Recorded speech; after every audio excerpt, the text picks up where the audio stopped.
ప్రముఖ stock market analyst సుందర రామిరెడ్డి గారు April 13, 14 తేదీల్లో కండక్ట్ చేసే ETF index funds mutual funds educative webinar లో పాల్గొని మార్కెట్స్ పై పట్టు సాధించాలనుకునే వాళ్ళు ఈ నెంబర్ కి కాల్ చేసి మీ రిజిస్ట్రేషన్ పూర్తి చేసుకోండి. బట్టతలతో బాధపడుతున్నారా? ఆధునితనమైన పద్ధతిలో హెయిర్ ట్రాన్స్ప్లాంటేషన్ చేయబడును. Face clinic, Hyderabad. Hello views, welcome back to our channel. ఈరోజు మనతో ఉన్నారు స్టాక్ మార్కెట్ అనలిస్ట్ అయిన సుందర రామిరెడ్డి గారు. ఇక ముఖ్యంగా పాపులర్ పొలిటీషియన్స్ ఎవరైతే ఉన్నారో వాళ్ళ పోర్ట్ఫోలియోస్, వాళ్ళు ఎందులో ఇన్వెస్ట్ చేస్తారని తెలుసుకునే ఒక సిరీస్లో ఉన్నాము. ఆ సిరీస్లో భాగంగా నెక్స్ట్ ఎవరి గురించి తెలుసుకోబోతున్నామో సార్ మాటలో విందాం. Hi sir.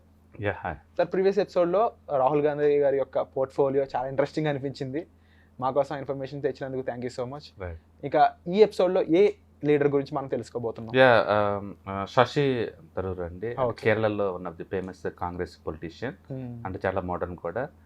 శశి థరూర్ తన పోర్ట్ఫోలియో మొత్తం కూడా 9.3 crore అండి ఫారిన్ ఈక్విటీలో ఉంది. అంటే ఇండియాలో ఉండి మనం ఫస్ట్ టైం మనం చూస్తున్నాం అబ్రాడ్లో ఇన్వెస్ట్ చేసిన పాలిటీషియన్స్ అయినా. అంటే 3.4 lakhs ఏమో 4 crore ఏమో ఫారిన్ బాండ్స్లో అండ్ 9.3 crore ఏమో ఫారిన్ ఈక్విటీలో పెట్టారు. మొత్తం మీద ఇండియాలో పెట్టింది తక్కువ, అబ్రాడ్లో పెట్టింది చాలా ఎక్కువ. మనం వీళ్ళ పోర్ట్ఫోలియో చూసామనుకోండి, ఇండియాలో ఇన్వెస్ట్ చేసింది ఎక్కువ సార్లు tax saver funds. Mutual fund industry మొత్తం మనం చూసుకుంటే అంత ఇన్వెస్ట్మెంట్స్ అన్నీ కూడా mutual funds tax saver funds అనమాట. ఏమేమి చూద్దాం మనం అంటే Franklin India ELSS tax saver fund అండి, almost 7 lakhs. And Axis ELSS tax saver fund 8 lakh. And Axis ELSS tax saver fund ఇంకోటి 3 lakh అది. And Franklin India balanced advantage fund 7 lakhs.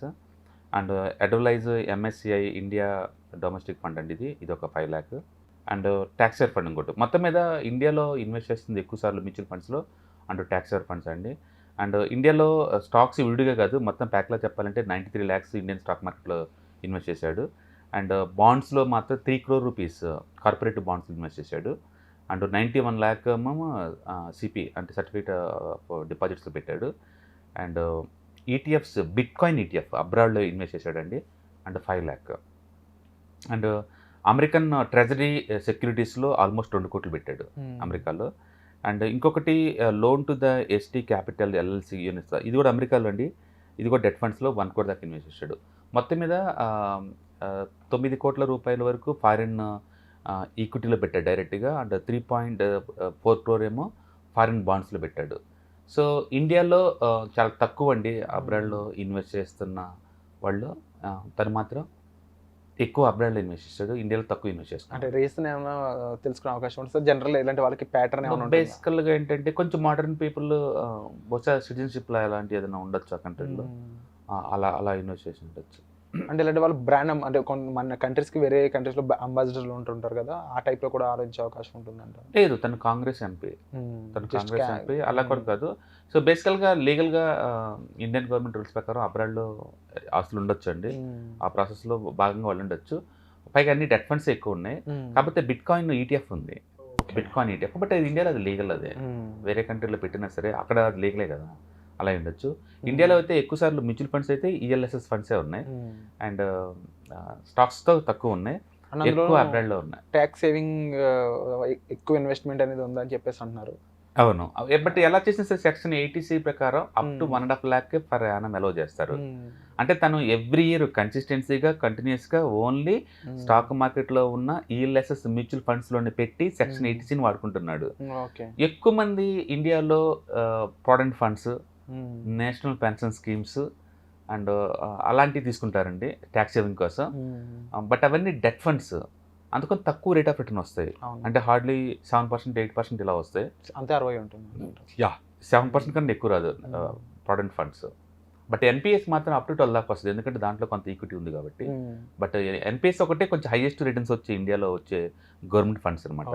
But తను ఏ ఆర్గనైజేషన్లో వర్క్ చేయట్లేదు కాబట్టి, independent కాబట్టి ఏదైనా చూస్ చేసుకోవచ్చు, NPS చూస్ చేసుకోవచ్చు మామూలుది. అండ్ ఎక్కువ మంది ట్యాక్స్ స్టాక్ మార్కెట్లో ఇన్వెస్ట్ చేస్తారు.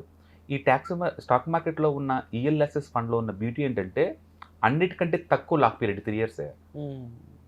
3 years అమ్ముకోవచ్చు. అండ్ సో కాబట్టి అందరూ ఎక్కువ శాతం ఎక్కువ రిటర్న్స్ రావాలి, తక్కువ టైం లాక్ టైం అనుకున్నప్పుడు ఇదే బాగుంటుంది, అందుకని న్యాచురల్గా ఇక్కడికే వచ్చేస్తారు. అట్లా నేను కూడా స్టాక్ మార్కెట్లో, మా ఫ్యామిలీ మొత్తం కూడా ఓన్లీ స్టాక్ మార్కెట్లో ఉన్న ఈ ELSS మ్యూచువల్ ఫండ్లోనే ట్యాక్స్ సేవింగ్ కోసం వాడతాం. ఎందుకంటే ఎక్కువ రిటర్న్స్ వస్తాయి. ఇందులో పెడితే లైక్ స్టాక్లో పెట్టినట్టే కదా మనం మ్యూచువల్ ఫండ్ కొన్నట్టే, బట్ అదే టైంలో ఇన్కమ్ ట్యాక్స్ క్లెయిమ్ చేసుకోవచ్చు. Okay, income tax claim section 80 వాడుకోవచ్చు అనమాట. సో ఆయన రెగ్యులర్గా చేస్తున్నారు, రెగ్యులర్ ఎవ్రీ ఇయర్ చేస్తున్నారు. లేకపోతే ఇన్ని రకాల ఈఎల్ఎస్ ఫండ్స్ కొనరు. ఆయన ఏంటంటే యాక్సెస్ కానీ అంటే ఫ్రాంక్లిన్ టెంపుల్ వీటి మధ్య మార్చుకుంటా ఉన్నాడు every year. But every year 1.5 lakh వరకు అలౌ చేస్తారు. అందుకని నువ్వు ఎక్కువ పెట్టినా సరే ట్యాక్స్ క్లెయిమ్కి అలౌ చేయరు అనమాట. బట్ రేరెస్ట్ పొలిటీషియన్ ఫారిన్ కంట్రీస్లో ఇన్వెస్ట్ చేస్తున్న వ్యక్తి. యా, అది కూడా ఎక్కువ అంటే బిట్ కాయిన్లో ఉంది చాలా తక్కువ 5 lakh ఉన్నాయి. బట్ డిపాజిట్స్లో మాత్రం ఎక్కువ డబ్బు ఉంది. అంటే కంపారబుల్లీ రాహుల్ గాంధీ గారితో చూస్తే ఇది స్మార్ట్ ఇన్వెస్ట్మెంట్ అని చెప్పొచ్చు అంటారా లేదా? ఎక్కువ డెట్ ఫండ్సే ఉన్నాయి దీంట్లో, అందుకని రాహుల్ గాంధీ స్మార్ట్ అనుకోవచ్చు. అవును, డైవర్సిఫై కూడా ఉంది. యా, అన్ని large cap full safe and secure గా డైవర్సిఫై చేసిన అక్కడ ఎక్కడ కనపడదు. బట్ మ్యూచువల్ ఫండ్ వచ్చే స్మాల్ క్యాప్ ఉంది, మిడ్ క్యాప్ ఉంది మళ్ళీ. అందుకని మ్యూచువల్ ఫండ్ రూపంలో రిస్క్ ని ఎక్స్పోజ్ అవుతున్నారు. బట్ ఫండమెంటల్స్ పర్ఫార్మెన్స్ బాగుంటుంది కాబట్టి ఇది బాగానే ఉంటుంది. స్టాక్స్ ఓన్ పికింగ్ వరకు లార్జ్ క్యాప్ తీసుకున్నాడు తను. సో కాబట్టి I safe and secure long term point of లో. ఓకే, అంటే రీసెంట్ గా రియల్ ఎస్టేట్ ల్యాండ్ అది కూడా పెట్టుకున్నారు, రియల్ ఎస్టేట్ లో ఎంటర్ అయ్యారు కాబట్టి. అంటే 50% weightage goes to the real estate, remaining 50% meant for remaining అనమాట. 14 నుంచి 24 వరకు చూస్తే ముఖ్యంగా ఆయన రియల్ ఎస్టేట్లోనే అండ్ ఈక్విటీకి ఎక్కువ పెద్దపీట వేసింది కనిపిస్తుంది. అవును, 60% అందులో 30% ఇప్పుడు మాత్రం కొత్తగా మాత్రం ఇదే. అంటే గోల్డ్ లెస్ దెన్ 1%. పబ్లిక్ అంతా గోల్డ్ మీద పడుతున్నారు, తను gold diversified. So I think gold అనేది ఎంతవరకు కరెక్ట్ ఇన్వెస్ట్మెంట్ కాదనేది రాహుల్ గాంధీ బారిని బట్టి చూడొచ్చు అంటారు. బేసికల్గా చాలా మంది తెలుసండి, గోల్డ్ 12 to 13% కంటే ఎక్కువ రాదు లాంగ్ టర్మ్ పాయింట్ ఆఫ్ లో. షార్ట్ టర్మ్ లో 20-30% కూడా రావుతుంది వేరే సంగతి. But long term point of లో నిఫ్టీ ఎంత ఇస్తా అది ఇస్తుంది గోల్డ్. బేసికల్గా నిఫ్టీ ఇయర్లీ యావరేజ్ మీద 12% మూవ్ అవుతుంది, అందుకంటే ఎక్కువ మూవ్ అవుతుంది యావరేజ్ మీద. అంటే 2-3 years అసలు మూవ్ అవ్వలేదు అనుకోండి, ఒకేసారి 30-40% మూవ్ అవుతాయి అనమాట. అట్లా గోల్డ్ కూడా అంతే, యావరేజ్ మీద నిఫ్టీని ఫాలో అవుతూ ఉంటుంది అనమాట. సో గోల్డ్ ఇండియాకి సంబంధించి మనం అంతా 100% ఇంపోర్ట్ చేసుకుంటాం. అందుకని డాలర్ ఎప్పుడు కూడా ఇయర్లీ యావరేజ్ మీద ఒక 4-5% అప్రిషియేట్ జరుగుతుంటుంది. ఇండియాలో ఇన్ఫ్లేషన్ 5-6% ఉంటుంది. అంటే కంబైన్డ్ మూవ్ గోల్డ్ యావరేజ్ మీద ఇండియాలో 10-12% జరిగింది ప్రయాణం. కాబట్టి మీరు ఎవరికైనా 10-12% కావాలంటే గోల్డ్ ఇన్వెస్ట్ చేసుకోవచ్చు. బట్ మ్యూచువల్ ఫండ్లో 30-20 వస్తున్నప్పుడు అది బెటరే కదా.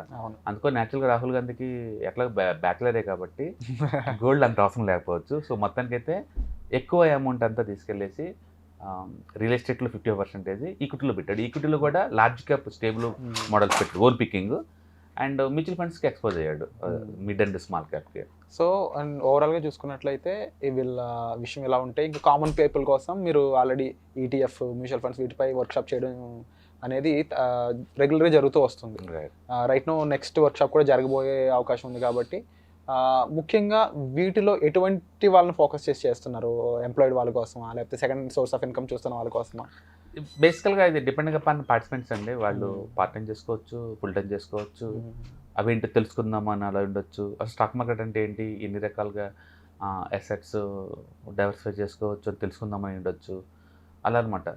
బేసికల్గా యూట్యూబ్లో బోల్డ్ అని వీడియోస్ ఉంటాయి. అవి ఏంటంటే ఒక సీక్వెన్స్లో ఉండవు, ఎక్కడ బిగిన్ చేయాలి, ఎక్కడ ఎండ్ చేయాలి, ఎక్కడ డమ్మీ ట్రేడింగ్ చేసుకోవాలి, ఇవేమి ఉండవండి. సో దీంట్లో ఏంటంటే వాటిని డమ్మీ ట్రేడింగ్ ఎక్కడ చేసుకోవచ్చు, అంటే ఎన్ని రకాల ఈటీఎఫ్స్ ఉన్నాయి, ఎన్ని రకాల మ్యూచువల్ ఫండ్స్ ఉన్నాయి, ఎక్కడెక్కడ ఎంత రిస్క్ రివార్డ్ ఉంటుంది, అవన్నీ ఒక స్ట్రక్చరల్ వేలో మీకు నేర్పుతారు. కాబట్టి ఇలాంటి అంటే మనీ ఉన్నప్పుడు ఇలాంటివి నేర్చుకోవడం బెటర్ అనమాట. Okay, so anybody can learn it. అది వాళ్ళ పర్టికులర్ సెగ్మెంట్ అని కాదు, anybody can learn. Passive income లా కావాలి, యాక్టివ్ ఇన్కమ్ లా కావాలనుకున్న అందరూ దీంట్లో. అండ్ డెఫినెట్లీ లాంగ్ టర్మ్లో కూడా మీ సైడ్ నుంచి సజెషన్స్ వస్తూనే ఉంటాయి వీటికి సంబంధించి. సో హోప్ ఆ ఎపిసోడ్స్ కోసం మనం ఎదురు చూస్తాం. మేము ఏం చేసినా సరే నేను చూపిస్తానండి. మీకు ఇంట్రెస్ట్ ఉంటే తీసుకోమని చెప్తాను.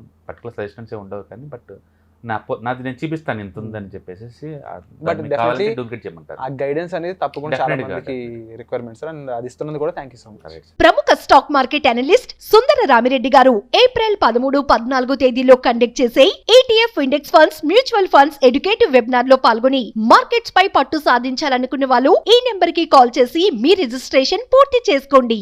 సుమన్ టీవీలో మీ పర్సనల్ అండ్ బిజినెస్ ప్రమోషన్స్ కోసం కింది నెంబర్ కి కాంటాక్ట్ చేయండి.